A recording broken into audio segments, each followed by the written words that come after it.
Hi hello welcome to post 360. నేను మీ Murali Rapalli.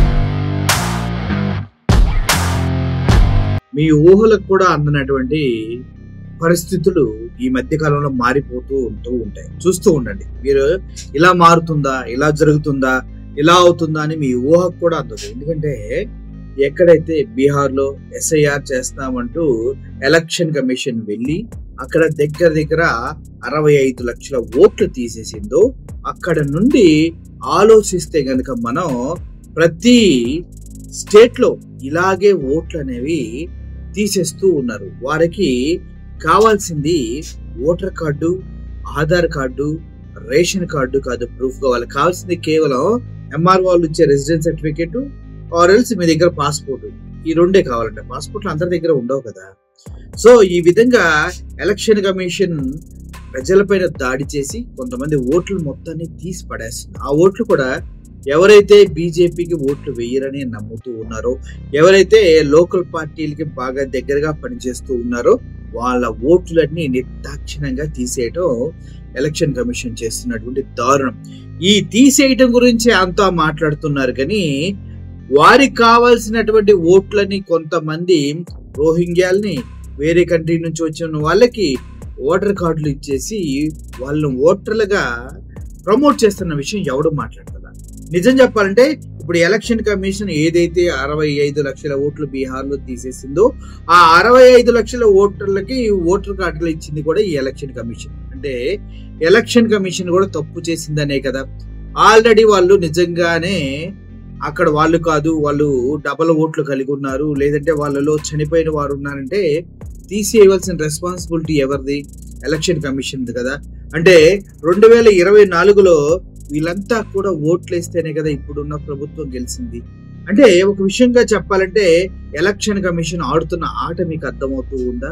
Election commission ఎవరైతే గెలవాలనుకున్నారో వాళ్ళకి సంబంధించిన వారి ఓట్లు ఉంచేసి, ఎవరైతే ప్రతిపక్షంలో ఉండి లోకల్ పార్టీస్ ఉన్నాయో వాళ్ళ ఓట్లు మొత్తం తీసేయటంతో పాటు కొంతమంది రోహింగ్యాల్ని, కొంతమంది వేరే దేశపు వస్తువు వారైనా వస్తే వారిని అందరినీ కూర్చోబెట్టి వారికి మేము మీకు ఇదిగో ఇస్తున్నాం ఐడి కార్డ్స్, మీరు ఓట్లు బీజేపీకి ఇవ్వాలని చెప్పి మరి ఇస్తూ ఉన్నారంటే ఇంతకన్నా దారుణంగా ప్రజాస్వామ్యాన్ని, రాజ్యాంగాన్ని అవమానించటం ఇంకోటి ఉందా? అరే అంతకు ముందు నువ్వే 2024లో ఓట్లు వేసినప్పుడు ఓకే, నీకు 24లో ఓట్లు వేసినప్పుడు వాళ్ళు మంచోళ్ళే, మంచి ఓటర్లే. 25లో నవంబర్లో, డిసెంబర్లో ఎలక్షన్స్ ఉన్నాయి బీహార్లో.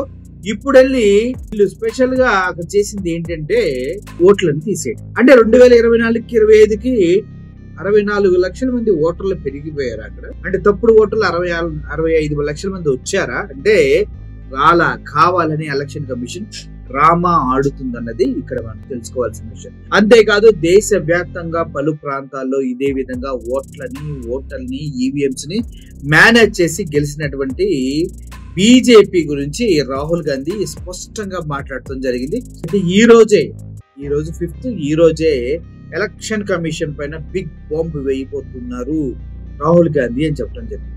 రాజ్యసభలో 3 అంశాలపై మాట్లాడటం జరిగింది. ఒకటి పెహల్గామా దాడి. దీని గురించి మాట్లాడినా కూడా అక్కడ ఒక్కడికి కూడా నోరు మెదపట్లేదు. మోడీకి కింద వణికిపోతున్నాయి మొత్తం అంతా. పెహల్గామ్ దాడి. అదే ఇంకో విధంగా చూసుకున్నట్లయితే ఆపరేషన్ సింధూర్ లో మోడీ ఏం పీకాడు అని అడుగుతూ ఉన్నారు రాజ్యసభలో.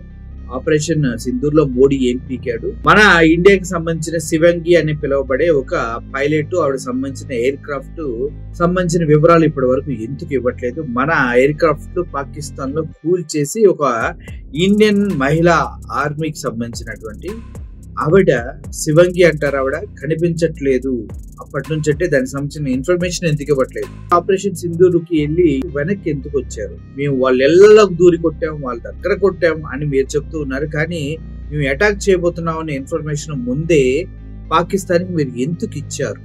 రాజ్నాథ్ సింగ్ ఎందుకు ఇచ్చారు? వీళ్ళంతా కలిసి మేము పాకిస్తాన్ లో కేవలం మిలిటరీ స్థానాలపైనే మేము యుద్ధం చేయబోతున్నాం అని ముందే ఇన్ఫర్మేషన్ ఇచ్చి ఒక గంటన్నర తర్వాత ఎందుకు దాడి చేశారు? ఇన్ఫర్మేషన్ ఇవ్వాల్సిన అవసరం ఏంటి?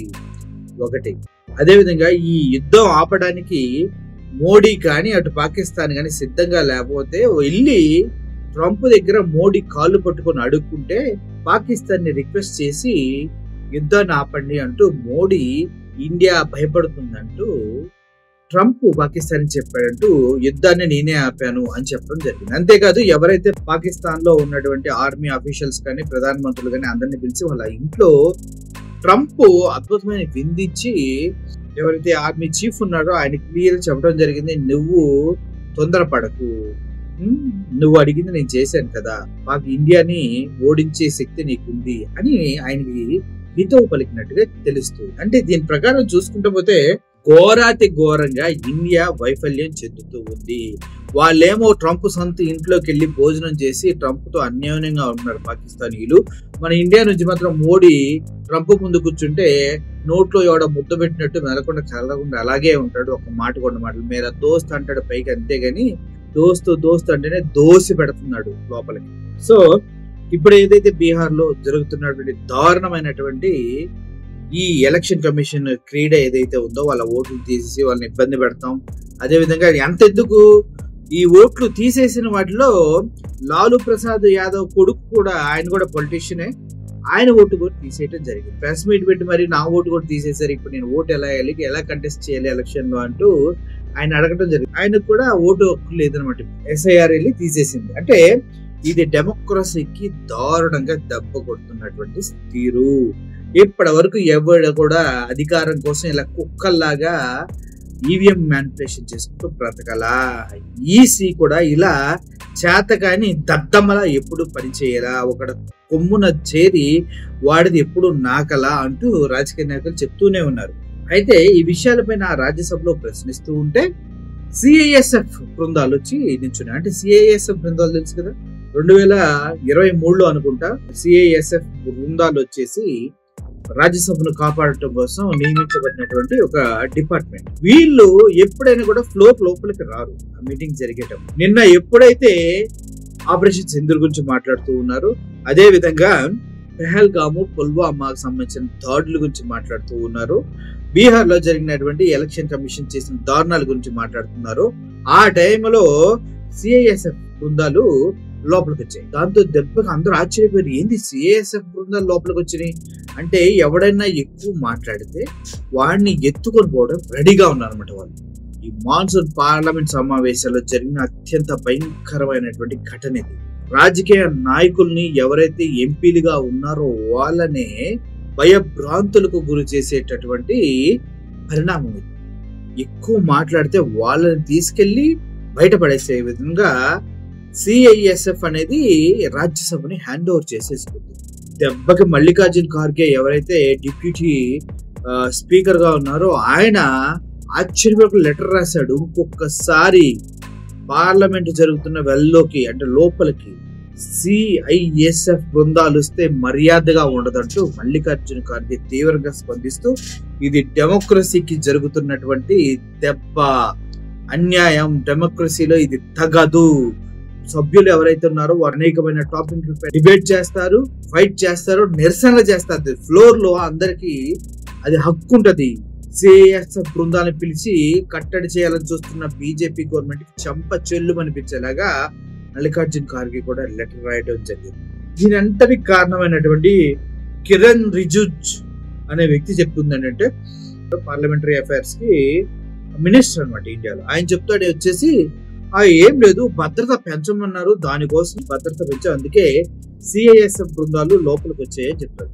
CISF బృందాలు అక్కడ మాట్లాడుతూ గొడవ జరుగుతూ ఉన్నప్పుడు ఎందుకు ముందుకు రావాలి, ఒకడైతే పరిగెట్టుకుంటూ వచ్చి అక్కడ జాయిన్ అయ్యాడు. అక్కడ చాలా మంది ఉన్నారు. ఏంటిది కొండ భయపెట్టాలనుకుంటున్నారు, ఇచ్చ నాటకాలు నొక్కుతున్నారు. ఒక్కొక్కడు బీజేపీకి కింద నుంచి పైదాకా పగలగొడతారు, మామూలుగా కూడా కాదు. పెచ్చోళ్ళ ఎవడో రాజ్యాంగం విరుద్ధంగా ఎవడో మీరు, మీకు ఏం హక్కు ఉంది ప్రజల సమస్యల పైన మాట్లాడుతూ ఉంటే, గవర్నమెంట్ ఫెయిల్యూర్ పైన మాట్లాడుతుంటే దేశద్రోహులుగా చిత్రీకరించే ప్రయత్నం, ఇలా నోరు నొక్కే ప్రయత్నం చేస్తున్నారు అంటూ పలువురు రాజకీయ నాయకులు అడుగుతున్నారు. అంతేకాదు ఇది ఒక బ్లాక్ డేగా కూడా వాళ్ళు అభివర్ణించి మాట్లాడుతున్నారు. ఇది రాజ్యాంగంలోనే ఒక బ్లాక్ డే అని చెప్తూ మాట్లాడుతున్నారు. ఈ విధంగా పౌర హక్కులను హరించడమే కాదు, రాజ్యసభలో ఉన్నటువంటి ఎంపీల హక్కులను కూడా కాలరాస్తూ భయభ్రాంతులకు గురి చేస్తూ చాలా చాలా దారుణమైనటువంటి బతుకుతుంది బీజేపీ. ఓట్లు దండుకొని మోసం చేసి అధికారంలో ఉండాలని తాపత్రయంతో మరీ పెంట తినే కుక్కలా తయారైందేమో అని అందరూ అంటూ ఉన్నారు. అంతకన్నా నాకు తెలిసి ఇంకా దరిద్రంగా తయారైందేమో అనుకుంటున్నాను. రాబోయే రోజుల్లో సిఐఎస్ఎఫ్ బృందాలే రాజ్యసభను, పార్లమెంట్ను, అదేవిధంగా శాసనసభను కూడా బలవంతంగా నడిపించవలసిన సిచ్యువేషన్ ఏర్పడిందంటేనే బీజేపీ బ్రతుకు ఎంత దిగజారిపోయిందో ఒకసారి మీరు ఆలోచించండి. మోడీ లాంటి ద్రోహి ఇండియాకి అవసరమా అంటూ చాలా మంది ప్రశ్నిస్తూ ఉన్నారు. ఇటువంటి మోడీ లాంటి ద్రోహులను, ప్రజాస్వామ్యానికి విఘాతం కలిగించేటువంటి శక్తుల్ని తుదముట్టించాలి, రాజకీయాల నుంచి విసిరి పక్కన నూకాలని అందరూ ఆశిస్తూ ఉన్నారు. దేశ ఆర్థిక వ్యవస్థ విచ్ఛిన్నమై చిన్నాభిన్నమై నేల చూపులు చూస్తున్నా కూడా సిగ్గు లేకుండా ఇంకా మతతత్వవాదాన్ని పట్టుకొని ప్రతి స్టేట్ లో హిందీయే ఉండాలి, అప్పుడే మా మతతత్వ భావజాలం బాగా వెళ్తుందని కుట్రతో కుళ్ళుతో ఆంధ్ర రాష్ట్రంలో కూడా ప్రవేశించాలని వాళ్ళ తొత్తులైనటువంటి చంద్రబాబుని, లోకేష్ ని, అదేవిధంగా సనాతని అప్పటికప్పుడు పుట్టుకొచ్చిన పిచ్చి సనాతని ఒకడిని మన పైన ప్రయోగించాల్సి చూస్తున్నారు.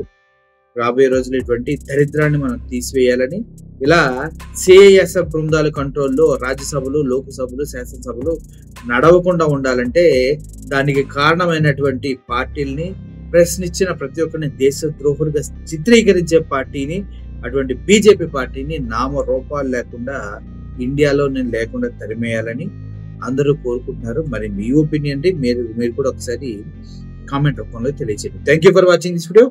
Murali signing off. Thank you so much.